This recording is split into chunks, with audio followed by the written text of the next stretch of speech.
BJP. Thrissur ജില്ലാ president K Aneesh Kumar സ്ഥിരം കുറ്റവാളി എന്ന പോലീസ് റിപ്പോർട്ടിനെ നിയമപരമായി നേരിടാൻ ബി.ജെ.പി. അനീഷ് കുമാറിനെതിരെ 107 വകുപ്പ് ചുമത്തിയാണ് തൃശൂർ ഈസ്റ്റ് പോലീസ് കേസെടുത്തത്. തൃശൂർ സബ് ഡിവിഷണൽ മജിസ്ട്രേറ്റിന് മുന്നിൽ ഇന്ന് ഹാജരാകാനും നിർദ്ദേശം നൽകിയിട്ടുണ്ട്. സൂരജ് സജി ചേരുന്നുണ്ട് വിവരങ്ങളുമായി തൃശൂരിൽ നിന്ന്.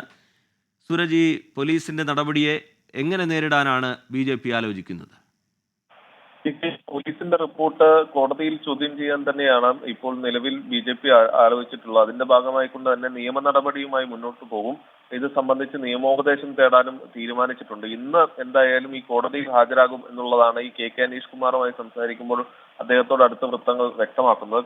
കഴിഞ്ഞ ദിവസമാണ് പോലീസ് ഇത്തരത്തിലൊരു റിപ്പോർട്ട് നൽകുന്നത്. അത് നരേന്ദ്രമോദി പങ്കെടുത്തുകൊണ്ട് പ്രധാനമന്ത്രി തെരഞ്ഞെടുപ്പിന് മുൻപ് ഒരു വനിതാ സംഗമത്തിൽ തൃശ്ശൂരിൽ പങ്കെടുത്തിരുന്നു. അതിനുശേഷം ഈ കെ.എസ്.യു പ്രവർത്തകർ പ്രധാനമന്ത്രി പങ്കെടുത്ത വേദിക്ക് സമീപം ചാണകവെള്ളം തളിക്കുന്നതിനെത്തുകയും ഇരുവിഭാഗവും തമ്മിൽ ഏറ്റുമുട്ടുകയും ചെയ്തിരുന്നു.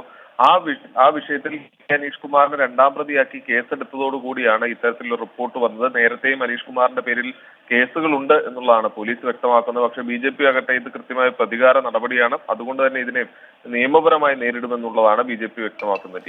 ശരി, പോലീസിന്റെ പ്രതികാര നടപടിയെന്നും നിയമപരമായി നേരിടുമെന്നും ബി.ജെ.പി. നേതൃത്വം വ്യക്തമാക്കുന്നു. സൂരജ് സജി വിവരങ്ങൾ നൽകുകയായിരുന്നു തൃശൂരിൽ നിന്ന്.